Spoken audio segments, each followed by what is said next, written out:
ಿದ್ದೇವೆ ಇಂದು ಭಾರತದಾದ್ಯಂತ ವಿವಿಧ ಭಾಷೆಗಳನ್ನು ಮಾತನಾಡುವ ವಿವಿಧ ಜನರು ನಿರ್ದಿಷ್ಟ ಪ್ರದೇಶಗಳಲ್ಲಿ ನೆಲೆಸಿದ್ದಾರೆ.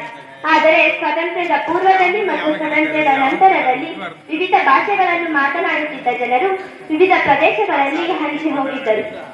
ಆಗಿನ ಆಡಳಿತದಲ್ಲಿ ಬ್ರಿಟಿಷರೇ ಆಗಲಿ ಅಥವಾ ದೇಶೀಯ ರಾಜರ ಸಂಸ್ಥಾನಕರೇ ಆಗಲಿ ಜನರು ಆಡುವ ಭಾಷೆಗಳಲ್ಲಿ ಆಡಳಿತವನ್ನು ನಡೆಸುತ್ತಿರಲಿಲ್ಲ. ಇದರಿಂದ ಜನರೆಲ್ಲ ಒಗ್ಗೂಡಿ ಭಾಷಾವಾರು ಪ್ರಾಂತ್ಯಗಳನ್ನು ರಚಿಸಬೇಕೆಂದು ಹೋರಾಟಗಳನ್ನು ನಡೆಸಿದರು.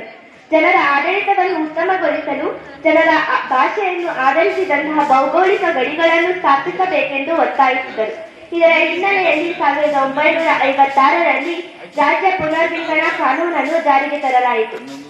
ಹರಿದು ಹಂಚಿ ಹೋಗಿದ್ದ ಭಾಷೆಗಳಲ್ಲಿ ಕನ್ನಡವೂ ಕೂಡ ಒಂದು. ಕನ್ನಡ ಮಾತನಾಡುತ್ತಿದ್ದ ಜನರೆಲ್ಲರೂ ವಿವಿಧ ಪ್ರದೇಶಗಳಲ್ಲಿ ಹಂಚಿ ಹೋಗಿದ್ದರು. ಅವರೆಲ್ಲರನ್ನು ಒಗ್ಗೂಡಿಸಲು ಪರಿಷತ್ತಿನ ಚಳುವಳಿಗಳ ಮುಖಾಂತರ 1956ರಲ್ಲಿ ಕನ್ನಡ ಮಾತನಾಡುತ್ತಿದ್ದ ಜನರ ಪ್ರದೇಶಗಳನ್ನೆಲ್ಲ ವಿಲೀನಗೊಳಿಸಿ ಮೈಸೂರು ರಾಜ್ಯವನ್ನು ಸ್ಥಾಪಿಸಲಾಯಿತು.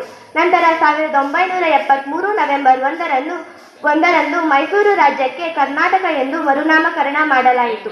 ಈ ಕನ್ನಡ ಭಾಷೆಗೆ ಹಲವಾರು ಮಹಾನ್ ವ್ಯಕ್ತಿಗಳು, ಕವಿಗಳು, ಚಿಂತಕರು ಮಹಾನ್ ಕೊಡುಗೆಗಳನ್ನು ನೀಡಿದ್ದಾರೆ.